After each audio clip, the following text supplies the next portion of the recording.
কখনোই নিরাশ হইও না। দন্ত নর পরে রশ্মি, কখনোই নিরাশ হইও না। বলছেন কে? কাদেরকে? আমাদেরকে। বলেন কাদেরকে? আমাদেরকে বলছেন আল্লাহ, কখনোই তোমরা আমার রহমত থেকে নিরাশ হইও। এ কখনোই কখন? দুনিয়াতে, ছোটবেলায়, বড় বেলায়, মাঝ বেলায়, যৌবন বেলায়, বিয়ের আগে, বিয়ের পরে, চাকরির আগে, চাকরির পরে, সন্তান হওয়ার আগে, সন্তান হওয়ার পরে। দাড়ি সাদা হয়ে গেল, নিরাশ হইস না বান্দা, আমার রহমত আছে, আমার রহমত আছে, আমার রহমত আছে। তুই যদি সেই বিশ্বাসটা অন্তরে নিয়ে, অন্তরে থাকা অবস্থায় মৃত্যুবরণ করতে পারস, আমি আল্লাহ তোকে কবরও নিরাশ করব না, হাসরও নিরাশ করব না। যদি তোর গুনায় আটকাই ফেলে, আমার নবীকে সুপারিশের অনুমতি আমি আল্লাহ দিয়ে রেখেছি। আমার নবী সুপারিশ করবে, আমি তোদেরকে জান্নাতি রাস্তা দেখাই দেব। সুবহানাল্লাহ।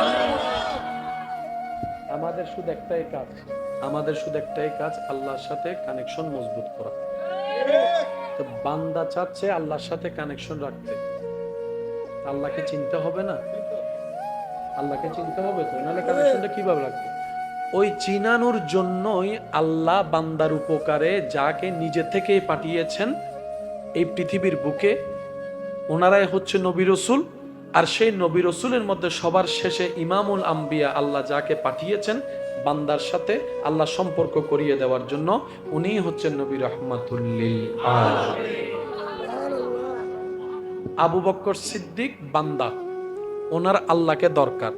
আল্লাহ পাক নবীকে পাঠালেন, উনি আল্লাহর প্রেরিত নবীর কাছে গেলেন, নবী আল্লাহর সাথে সম্পর্ক লাগাই দিলেন।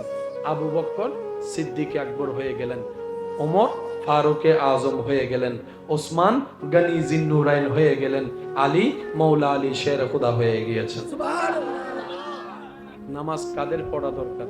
যারা আল্লাহর সাথে কানেকশন রাখতে চায় তারা পড়বে। আর কেউ যদি বলে যে না, আমার আল্লাহর সাথে কানেকশন রাখার দরকার নাই, তাহলে এটা আপনার ব্যক্তিগত ব্যাপার। কারণ জোর করে আর যাই হোক প্রেম হয় না। আর রব জোরাজোরি পছন্দ করে না। রব চাই আমার বান্দা আমার কাছে আসুক, নিজের মন থেকে আসুক। আমার বান্দা আমাকে ডাকুক, খুশি মনে আমাকে ডাকুক।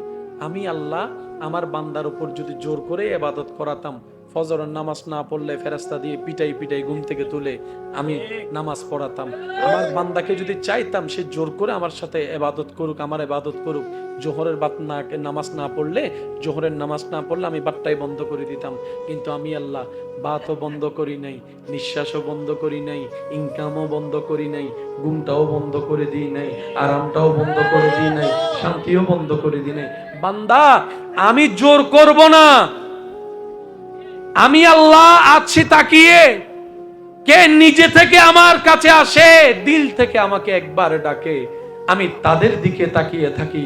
তবে বান্দা এতটুক মনে রাখিও, তুমি যদি অন্তর থেকে আমি রবের দিকে এক কদম আসো, আমি আল্লাহ খুশি হয়ে 10 কদম তোমার দিকে নিয়ে যাব। এই সুযোগ কি একজনের না সবার? সুযোগ নিচ্ছি না, দোষ কাদের? একটু নিজের দোষটা বলি। সুযোগ নিচ্ছি না, দোষ কাদের? সুযোগ কাজে লাগাতে পারছি না, দোষ কাদের? ব্যর্থতা কাদের? সেজন্য অশান্তিও আমাদের। আমাদের শুধু একটাই কাজ, যেমনি হোক যে কোনো কৌশলে রহমতের ছায়া তলে নিজেকে রাখার চেষ্টা করো। আর কোন কাজ নেই। আমরা যা চাচ্ছি তার চাইতে বেশি আল্লাহ আমাদেরকে দিয়েছেন। এই পর্যন্ত আমি, আপনি, আমরা সত্যি করে বলেন যা পাইছি, এগুলা কি নিজের যোগ্যতা কর্ম দিয়ে পেয়েছি নাকি আল্লাহর দয়ায়? আমরা যা পেয়েছি, আমাদের যা আছে, একটাও আমাদের অর্জন নয়, সবকিছুই হচ্ছে রব্বুল আলামিনের দয়া।